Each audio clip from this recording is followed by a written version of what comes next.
only reason I picked Spence is because when I was in Mayweather gym 7 to 8 years ago, I was lucky enough to watch him spar Floyd, and there weren't nothing in it. I know sparring, you know, someone's at different, you know, someone might be weighing less, someone might be fitter.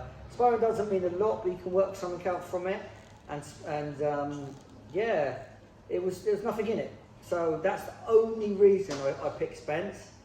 I don't want to make excuses for Bud, because it was an unbelievable performance with a great IQ, but things happen.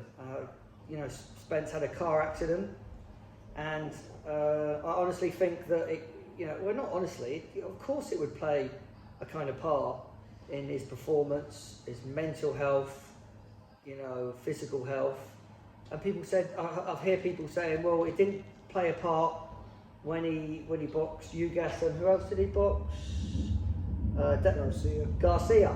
And I'm saying, well, yeah, I understand that, but they're not the level of Bud, right? So that is my opinion.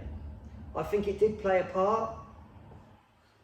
Errol Spence took it like a man, and yeah, that's boxing. But what a performance from Bud. You know, I think they're kind of like both in their primes, but like I said, that's the only reason I picked Errol Spence, is because of what I see with my own eyes. What's your take on it, Kamel? Well, you know, I told you that Terence Crawford was going to win.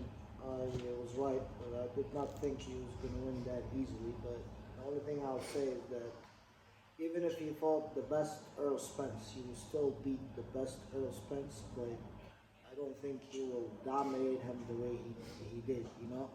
But he will still beat him. You know, the thing about Spence, I'm not gonna say he's limited to one gear. He was limited to putting. The only thing he knows how to do is put pressure. I'm not gonna say that, but I will say that the only thing I ever seen him doing is beating people by putting pressure on them, and it worked for him, where he was able to actually beat everybody that he fought, control everybody that he beat by putting pressure, by applying pressure, and by using the jab and the double jab left hand and the good body work and being rugged on the inside. So why do you think Bud was just so clinical and, you know, with an IQ, the intelligence, I feel up there with Floyd? What do you think? How did he take that away and adapt? I don't even know if he adapted good game plan or from the first belt. How did he adapt, or how did he execute it to perfection? The counter punches, the distance, the timing was just superb, sexy to watch. Because he's getting excited now. Because he's one of the very few fighters that can make adjustments on the fly, and that can always find a way to win. You know, you can have all the skills in the world, you can have all the courage in the world, you can be dedicated, talented, and all that will take you far, and it maybe even make you a world champion. But that's what separates the world champions from the greats. I think Spence is good enough to be a world champion. He's even good enough to be on the pound for pound list. History. He deserves to be that, but he's not on Terence Crawford's level, and I don't know if he can. What do you think if he didn't have the car accident? Just be completely honest. You think it would be the same? I would think he would give Terence. He would have more problems. Terence Crawford problems. Because you know, and I know what happens outside the ring in life. You take in the ring with you, and I don't care what anybody says. You know, the same happened with Prince Nassim. We'll go down that another time. But when he fought Barrera, but you know what happens outside the ring. In my own experience, I've brought it inside the ring. You know, it could be the weight. You didn't have enough training. Your cat died. Didn't like the cat anyway. Things happen, right?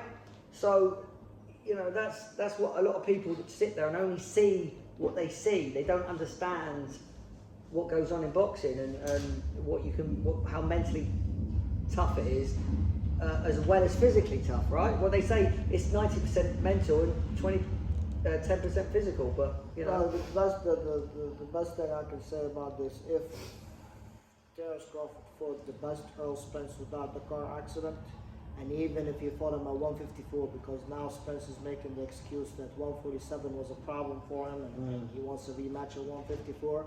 I think Spence will perform better, but I think the most he can do is give him the same problems Sean Porter gave Crawford. Sean Porter tough fighter. Sean Porter gave Crawford some problems, but at the end of the day, Crawford was able to solve it and knock him out. And I think if he fights Spence at 154 without the car accident, the best Spence can ever be. The best Spence can offer is give him the same problem Sean Porter gave him. I remember seeing Terence Crawford for the first time when he was brought in as an opponent for that Colombian guy that knocked out Amir Khan. What's his name? Prescott. Prescott. Kevin Mitchell, sorry to interrupt there, but Kevin Mitchell was his best performance when he kind of schooled Prescott. Yeah. You know, but that was a dangerous opponent. Yeah, it was a dangerous opponent. Strong. Terence Crawford was unknown at that time, and he was brought in as an opponent for Prescott. And basically, he beat Prescott, and I knew then that this guy is very special. And then when he fought the Cuban guy, what's his name? The Cuban guy, I can't remember his name. Kinderlin? No, I can't remember. Cuban guy. Short Cuban guy. A lot of head movement, you know, just like all the Cubans, he had 3 billion amateur fights. I can't remember his name. But anyway, the real boxing fans definitely know him. And Terence Crawford just beat the hell out of him. And this guy... just showed you it was going to be something special. Yeah, and then I knew we have... So undisputed, two never happened in the history of the sports in 2 weights. Nobody can mess Usyk could possibly achieve that at cruiserweight and maybe at heavyweight if Tyson doesn't fight these fools and you know. But anyway, so there you have it. And by the way, do you like our new tracksuits? I think we're looking quite fly. So Ben Day, the entertainer, Ringtone Boxing Gym. Peace out. I'm Kamels, signing out from Ringtone Boxing Gym, beautiful London, England. Comment if we're wrong. Tell us we're wrong. Give us your thoughts. Give us some feedback. Entertain your art. Peace out.